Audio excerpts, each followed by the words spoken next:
Ni carns ni verdures.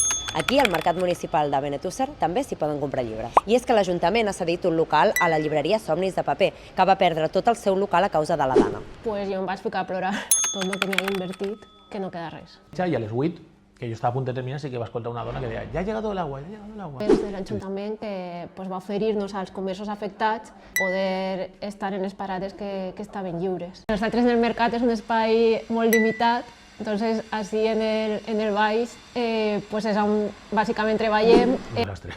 Autonòmic. És que... Però bueno, que es nota no només això, en la Dana, el govern que tenim, de fet, no ha convocat enguany les ajudes a les entitats culturals, que la Fira del Llibre ha estat a punt de no celebrar-se perquè no han arribat aquestes ajudes. I no terminaven d'entendre com havia sigut aquesta ajuda, que és una ajuda cíclica, que tu dius, no, és que dona-li al botonet i que torna a seguir.